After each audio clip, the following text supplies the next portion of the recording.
यूं लगता था कि बस अभी गर्क हुए।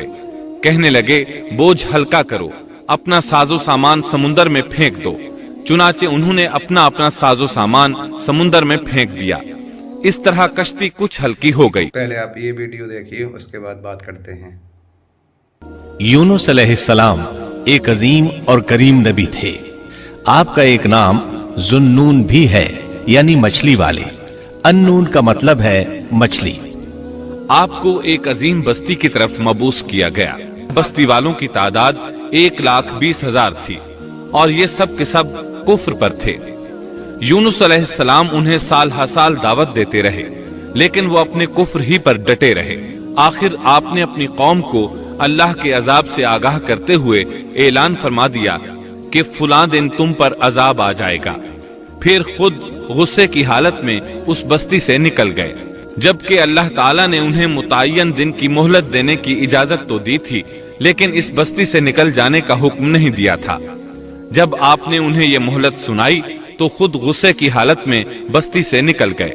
अब दूसरी तरफ की सुनिए। यूनुस अलैहिस्सलाम को कुछ मालूम नहीं था कि उनकी कौम के साथ क्या हुआ। आप तो गुस्से की हालत में बस्ती से निकलकर समंदर की तरफ चले आए थे। आप एक कश्ती की तरफ आए, उसमें सवारियां और साजो सामान लदा हुआ था। अल्लाह ताला सूरत उस-साफ़ात आयत 140 में फरमाते हैं, जब वो भागकर भरी कश्ती पर पहुंचे। कश्ती रवाना हुई, मौजें उठी, समुंदर में तुग़यानी आई। यूं लगता था कि बस अभी गर्क हुए। कहने लगे, बोझ हल्का करो, अपना साजो सामान समुंदर में फेंक दो। चुनाचे उन्होंने अपना अपना साजो सामान समुंदर में फेंक दिया। इस तरह कश्ती कुछ हल्की हो गई, लेकिन जरूरत के मुताबिक हल्की ना हो सकी। अब वो कहने लगे, किसी को समुंदर में गिराना जरूरी है ताकि कश्ती मजीद हल्की हो जाए, वरना ये डूब जाएगी। जल्दी करो, कुरा डालो। जिसके नाम का कुरा निकलता जाए उसे समुंदर में गिराते जाओ और बार बार ये अमल दोहराते जाओ, यहाँ तक कि कश्ती हल्की हो जाए। चुनाचे कुरा डाला गया। सबसे पहले यूनुस अलैहिस्सलाम का नाम निकला। सब कहने लगे, नहीं, ये तो ऐसे नहीं है, इनके चेहरे पर तो सजदों के निशानात हैं, इन्हें रहने दो। फिर कुरा डालो। चुनाचे फिर कुरा डाला गया। फिर इन्हीं का नाम निकला। सबने ताज्जुब किया। तीसरी मर्तबा फिर कुरा डाला गया। इस बार फिर यूनुस अलैहिस्सलाम ही का नाम निकला। अल्लाह ताला सूरत उस-साफ़ात आयत 141 में फरमाते हैं, फिर कुरानदाजी हुई तो ये मगलूब हो गए। हर बार इन्हीं का नाम निकला। आखिरकार उन लोगों ने इन्हें पकड़कर समुंदर में गिरा दिया। तो फिर उन्हें मछली ने निगल लिया। हूत बड़ी मछली को कहते हैं। अल्लाह ताला ने हूत को इल्का फरमाया, इन्हें खाना नहीं, ना इनके जिस्म को कोई गजंद पहुंचे। ये उस मछली को अल्लाह ताला के अहकामात थे। अल्लाह ताला सूरत उस-साफ़ात आयत 142 में फरमाते हैं, तो फिर उन्हें मछली ने निगल लिया और वो खुद अपने आप को मलामत करने लगे।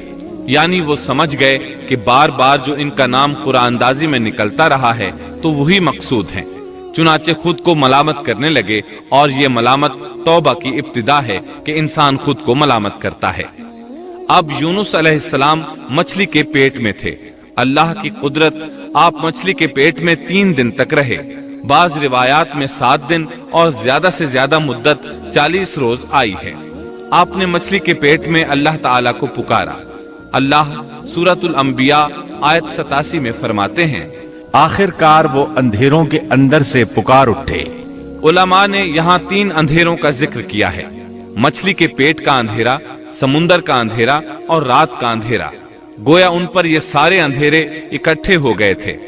अल्लाह सूरत उस-साफ़ात आयत 143 और 144 में फरमाते हैं, बस अगर ये पाकी बयान करने वालों में से ना होते तो लोगों के उठाए जाने के दिन तक उसके पेट ही में रहते। मतलब ये कि अगर आप अल्लाह तबारक व तआला की तस्बीह न बयान करते तो मछली के पेट ही में रहते। आपने दुआ नहीं मांगी, बल्कि अल्लाह अज़्ज़ा व जल की तस्बीह बयान की। रिवायात में यूं भी आता है कि जब मछली आपको समुंदर की अथाह गहराई में ले गई तो आप वहां आबी मखलूकात की तस्बीहात की आवाजें सुनने लगे। गोया अल्लाह ताला ने उन्हें इल्का फरमाया कि आप भी तस्बीह करें।